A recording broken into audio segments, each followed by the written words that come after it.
प्रिय आत्मन, तुम्हारा ये भाव जब सब जगह से हारने लगे बहुत ही गहरा और मानवीय है। जीवन में ऐसे पल आते हैं जब लगता है कि सारे रास्ते बंद हो गए हैं, हर प्रयास विफल हो गया है और अब कोई उम्मीद नहीं बची। अर्जुन भी युद्ध भूमि में ठीक ऐसी ही स्थिति में थे जब उन्होंने अपने बंधुओं को सामने देखा और शस्त्र उठाने से इनकार कर दिया। उन्हें लगा कि सब कुछ व्यर्थ है, वे हार चुके हैं। मैंने उन्हें जो मार्ग दिखाया वो तुम्हें भी इस गहन निराशा से बाहर निकाल सकता है और तुम्हें फिर से उठ खड़े होने की शक्ति दे सकता है। सुनो, ये हार सिर्फ एक मनोस्थिति है, एक विचार है जो तुम्हारे भीतर पैदा हुआ है। बाहरी परिस्थितियां भले ही प्रतिकूल दिखें, लेकिन तुम्हारी असली हार तब होती है जब तुम भीतर से हार मान लेते हो।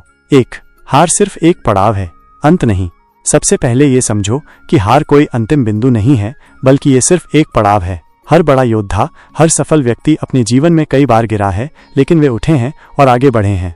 जैसे रात के बाद सुबह आती है, वैसे ही हर हार के बाद एक नई शुरुआत का अवसर होता है। अंधेरा कितना भी घना क्यों न हो, वो सूरज को रोक नहीं सकता। ठीक वैसे ही तुम्हारी वर्तमान निराशा तुम्हारे भविष्य को तय नहीं कर सकती। यह समय तुम्हें रुककर आत्मचिंतन करने का अवसर देता है। सोचो, तुमने कहाँ गलती की? क्या तुम्हारे प्रयास सही दिशा में थे? क्या तुम्हारी रणनीति में कमी थी? ये हार तुम्हें अपनी कमियों को पहचानने और खुद को बेहतर बनाने का मौका देती है। 2. कर्म पर ध्यान दो, परिणाम पर नहीं।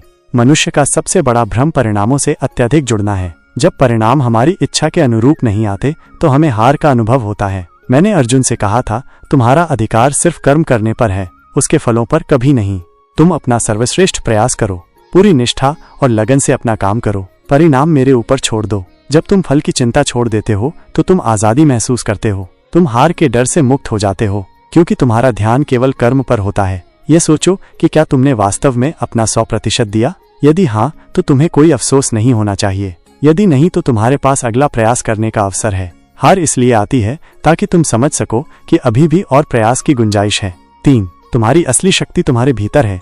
बाहर की दुनिया भले ही तुम्हें कमजोर या हारा हुआ महसूस कराए, लेकिन तुम्हारी असली शक्ति तुम्हारे भीतर है। तुम एक अविनाशी आत्मा हो जो हर चुनौती का सामना करने में सक्षम है।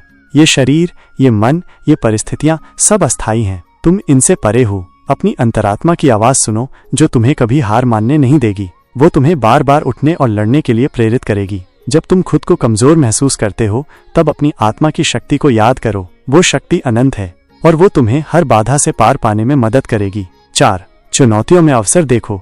दुख और हार तुम्हें कुछ सिखाने आते हैं। हर चुनौती अपने साथ एक छिपा हुआ अवसर लेकर आती है। जब तुम गिरते हो तो तुम सीखते हो कि कैसे फिर से उठना है। क्या तुमने कभी सोचा है कि अर्जुन ने अगर युद्ध लड़ने से मना कर दिया होता तो क्या होता? वो एक महान योद्धा होते हुए भी इतिहास में एक हारे हुए व्यक्ति के रूप में जाने जाते। लेकिन उन्होंने मेरी बात मानी, अपनी चुनौतियों का सामना किया और विजय प्राप्त की। तुम्हारे सामने जो भी मुश्किल है वो तुम्हें मजबूत बनाने के लिए आई है। ये तुम्हें ऐसे गुण सिखाएगी जो तुम सुख में कभी नहीं सीख सकते थे।